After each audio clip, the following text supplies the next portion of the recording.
God bless America. Hello, everybody. I am the Talk Radio Protege. This is the Protege program. Thank you so much for joining me on this fabulous Wednesday. I hope that you all have had a good hump day. I'm looking forward to the weekend. I know that you all are as well. We're on the downhill side of the week. Thank you again for joining me. I hope that you'll enjoy this video.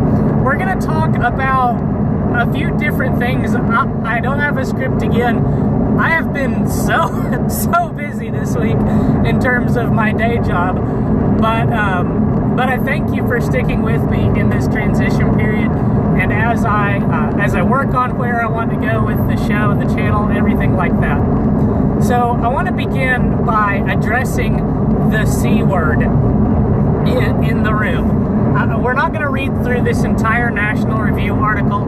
There is this piece and a Patriot Post response that I read through both of today. I enjoyed the Patriot Post response, and I think there is some merit to this National Review piece. But the big deal, the big sticking issue is the C word, compromise. Now, we talk, well, by we I don't mean me. By we I mean you talk about it in your history class. This Constitution, the Constitution of the United States, and by extension this country, had a lot of compromise involved in it. There was compromise over the representation of the states in the houses of government. There was compromise over the balance of power between the branches of government. There was compromise over the matter of counting the population of the states. There was compromise over how the states would expand. There was compromise over how different issues would expand into the new states. There's all kinds of compromise throughout the history of the United States of America. But what is not compromise is when two sides come to the table and have polar opposite viewpoints, and the middle ground of which is unacceptable to both parties. In these scenarios, there can be no compromise reached. Some scenarios like this are the abortion issue. On one side of the abortion issue, you have people that say that abortion is murder, and a compromise would mean accepting that abortion in some scenarios is not murder. This is unacceptable to the side that says abortion is murder. On the other side, you have people that say abortion must be available without charge, at taxpayer expense, and with no questions asked at all points of the pregnancy. For this group, anything less is unacceptable. Anything less is capitulation. There can be no compromise between these two groups. So when someone comes along and says, hey, let's make a compromise that's going to be acceptable to one of the two groups is going to be total capitulation from the other group. Total capitulation. There can be no compromise. I want to make something perfectly clear. I know I'm going off on a little bit of a tangent here talking about the abortion issue, but it's issues like abortion where there can be, where both sides agree that deviation from the position that they hold is capitulation. Both sides hold this viewpoint. There can be no compromise, and it comes from both sides of the argument. I'm not saying that's a bad thing. I'm not saying that's a good thing. I'm saying that's reality. The fact that neither side can afford to compromise is reality. It's a good thing for your side. It's a bad thing for the side you oppose. You want the side you oppose to think that it's a bad thing for them to not compromise, because you want them to capitulate, because capitulating means your side wins. That's the tribalistic way of looking at things. And then you could look at things morally, rationally. What's the most moral side that can be taken on a given issue? When it comes to abortion, you get off into moral relativism and it gets gray. But from a morally absolute standpoint, there is life at stake when an abortion is going to be had. I'm just going to stop talking about abortion before I get myself distracted. The real thing that I want to talk about today is not abortion. First of all, I wanted to talk about compromise. Second of all, I wanted to talk about sexual deviancy. Sexual deviance with a C. We're also going to talk a little bit about sexual deviance with a T, but first we're going to talk about sexual deviance with a C. I'm not going to risk embarrassing myself and try to spell those things, but there's sexual deviance with a C, and there's sexual deviance with a T. Sexual deviance with a C is the behavior. Sexual deviance with a T is the people that are doing the deed. Let's just establish that before we delve into this discussion. Now, this piece from National Review, titled "Time for a Compromise." We've already talked about what compromise means in these days of very polarized politics on transgenderism. Now, we're not going to cover the whole thing. I'm gonna make some references that are in here. I hope I've established myself as a trustworthy narrator so that when I say that something is in this piece, you can believe that it's there. But if not, here's the piece. Please go and read it for yourself. Here's the URL. Please go and read it for yourself if I can't be trusted. Now, I would like to get out of this view without leaving the page. Part of what the author of this piece, J.J. McCullough, references is the way that the country has progressed on homosexuality. It's why I said we're going to talk about sexual deviance with a C. Sexual deviance covers everything that's not natural. And I stress natural because there is a difference. It's somewhat semantic at this point, but there is a difference between what is natural and what is normal. What is natural is what is required for the biological propagation of a phenomenon. The phenomena in this case being the human race. What is normal is what is accepted as happening frequently enough that it shall not be punished by the society. There is natural behavior in animal kingdoms, and there is normal behavior which is not necessary for the propagation of a phenomenon that is also not punished by the animal society. I can't think of any specific things off the top of my head. Okay, here's an example. Domination ritual. Domination ritual happens throughout all species of animals.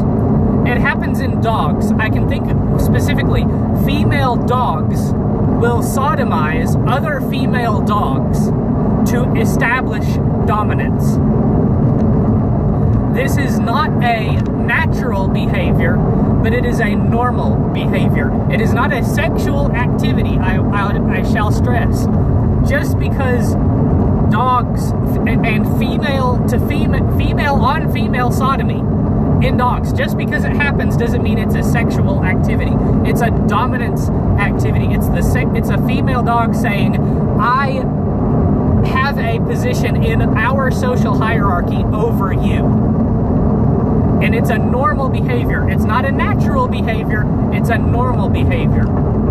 I want to stress that. Now, I should say here, I am not a biologist, so perhaps my understanding of natural and normal is not what is generally accepted by biologists as truth. I'm not going to say mainstream. What's accepted as mainstream is not always truth. We could spend a lot of time getting off in the weeds about that, but I've set myself a timer for 30 minutes, so we're not going to do that. But let me just say, I believe, and I believe this to be true, that there can be a difference between what is mainstream and what is the truth. So maybe my definition of natural and normal is not what is accepted as true by professional biologists. I'm just sharing with you what I have, the way I reason through it, the way I think through these issues in my mind. So there are natural behaviors which are necessary for the propagation of a phenomena in nature. For example, the propagation of a species. That's the biggest example of things that are natural. And there are things that are normal. These are the behaviors that are not necessary, or that may not be necessary for the propagation of a species, but are also not punished by the societal structure of a species. For example, female-on-female sodomy in dogs. That is a normal but not natural behavior.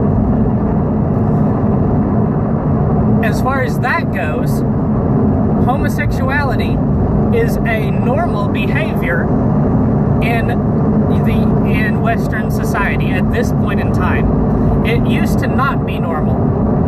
It now is normal. There are, broadly speaking, not punishments for practicing homosexuality in Western culture. In discrete scenarios, there is punishment, but broadly throughout society, there is not. Homosexuality is not a natural activity. If it's bigoted to say that, then I'm a bigot, because homosexuality is not required for the propagation of a species. It's not even required for homosexuality to be normal for a species to propagate. If you're an evolutionist, humans have been around for, has it been a million, hundreds of thousands of years without homosexuality being a normal practice. If you're a creationist, humans have been around for nearly 10,000 years, maybe a little bit more, without the existence of homosexuality as a normal phenomenon. Homosexuality is not natural in the sense that it is not required for the propagation of a species. I will gladly accept that homosexuals are people and are deserving of human rights as long as you do not compel me to believe that homosexuality is a natural behavior. I am willing to accept that. I'm not willing to accept that homosexuality is a natural behavior. I am willing to accept that it is a behavior that does not deny the people that practice it their humanity and basic human rights. Now, one thing that McCullough tries to conflate with basic human rights is dignity. Nobody is entitled to have respect given to them from anyone. You can respect yourself all you like. That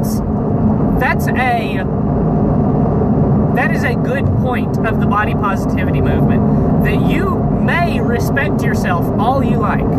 But what the body positivity movement gets wrong is trying to compel other people to respect you.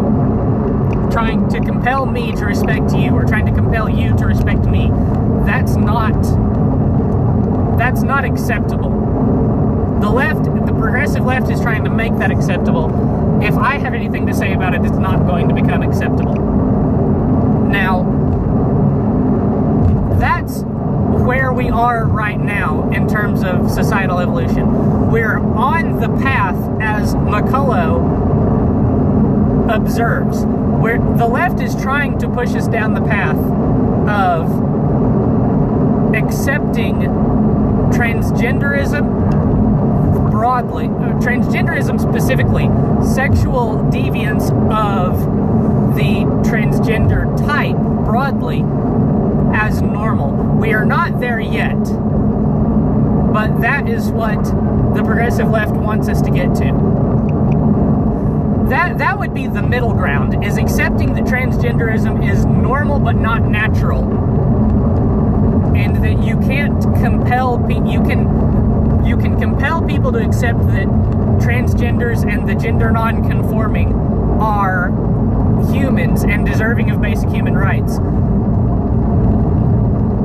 But you shall not compel people to confer upon transgenders and the gender non-conforming respect, or respect from one human to another. Nobody is deserving of your respect.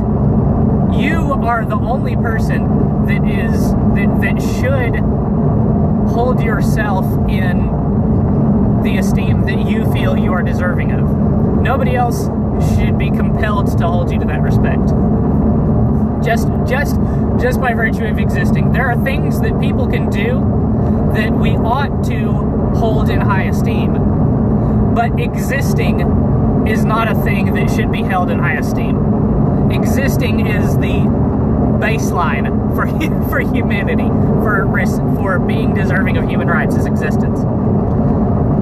Now, I realize this might be meandering. It's because I don't have a script. Thank you for bearing with me as we work our way through this.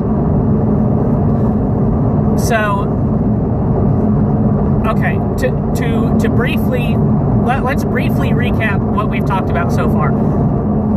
Political discourse and political ideology in this country is becoming polarized by virtue of the fact that there are the two sides broadly on the majority of issues believe polar opposite things and believe that departures from those things are unacceptable.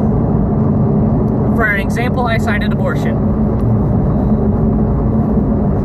There are behaviors that are natural, there are behaviors that are normal. All behaviors that are natural are normal, but not all behaviors that are normal are natural. For example, I cited female-on-female sodomy among canines. Homosexuality has achieved a place in society where it is considered normal, and I don't think that the majority of people consider it natural. There are the lunatics on the left that believe homosexuality and all forms of sexual deviance are natural.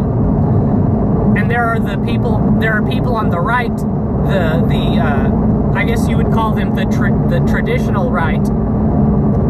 You might even call them the old right, that contend that homosexuality is neither natural or normal. And then there's everybody else that I think is willing to accept that homosexuality should be normal but not natural. That's the compromise that most people have met. And again, the radical left is not happy with this. They will never be happy with this. Transgenderism is trying to be pulled into the realm of normal and natural by the progressive left. There are elements of society that are already willing to accept that transgenderism is normal but not natural. And the debate is still raging. I don't think we've reached a point where the majority of Americans are willing to accept that transgenderism is normal. But the reason for this, there are reasons, extenuating circumstances, you might say, that apply to the transgenderism debate that do not apply, or at least at first glance, do not apply to the debate about homosexuality or other forms of sexual deviance. and that would be the suicide rate. I got distracted by something that came up. I've cut it out of the video. You won't get to see it. The suicide, we were just talking about to talk about the suicide rate among transgenders. I don't have any specific statistics to bring up for you and show you. I've heard it said in one place that the suicide rate among transgenders, by and large, does not change once an individual has transitioned. I've also heard it said that the suicide rate, by and large, does not change based on social acceptance, because transgenders live in different places in the world. Different places in the world have varying rates of acceptance as normal of the transgender lifestyle. And the suicide rate, from what I understand, remains constant. This means that transgenderism, we haven't identified and implemented the correct fix for transgenderism. There are two fixes in place, right? There are two proposed solutions right now by two different sides of this issue. The first solution is to take a person-by-person approach to very intimately address the problem that is going on in a transgender person's mind, because that's where the problem is. The problem is there is a disconnect in your mind, between your mind and your body, and there is a resolution that is specific to you. For some people, that resolution is the transition. For some people, this does work. For some people, the resolution is not the transition, but something else. Perhaps coming to grips with the fact that the body you were born into is correct for you. I don't know. I'm not learned in resolving the issue of a gender identity crisis. I'm not learned in that. But the other proposed solution is transgenderism for everyone, and society accepts this as normal. Now, that's the direction that the progressive left and a lot of universities, therefore a growing portion of the medical community, wants to push us, is in the direction of acceptance. That is, that acceptance is the one-size-fits-all fix. And even in places in the country where the one-size-fits-all fix is majority adopted, the suicide rate remains unchanged. Even in the places where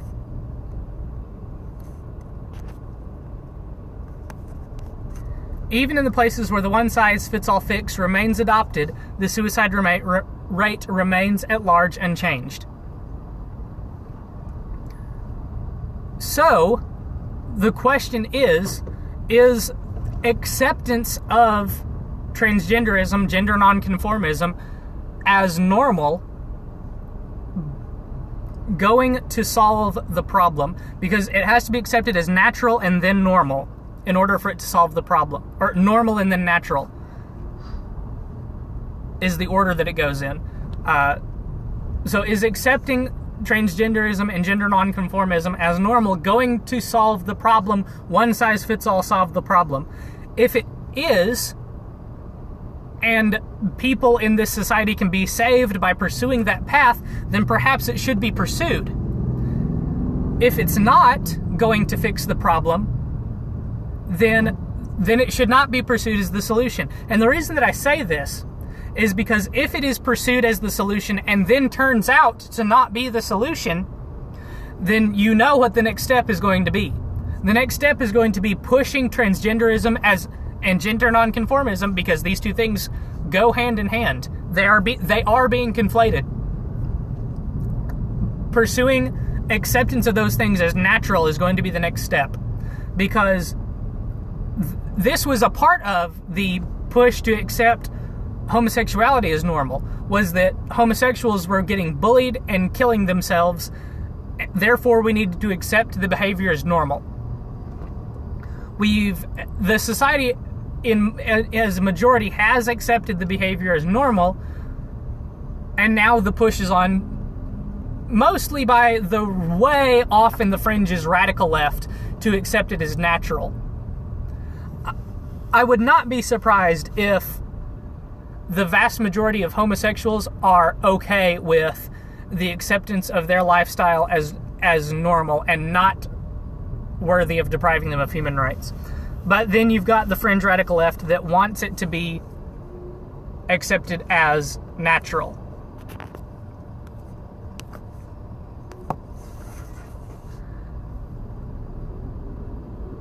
Now, this has turned into a big ramble, and this just some things that I wanted to talk about that I didn't have time to write a script for. So I think I'm going to call it there. We've gone on a little bit longer than my typical video. So thank you all so much for watching. I hope that you enjoyed. If you did, leave a like. If you want to see more content like this, hit subscribe and hit the bell for notifications. You don't want to miss a single video from this channel. Again, thank you so much for watching. Check back every weekday for a new report. Until next time, good night and God bless. Break.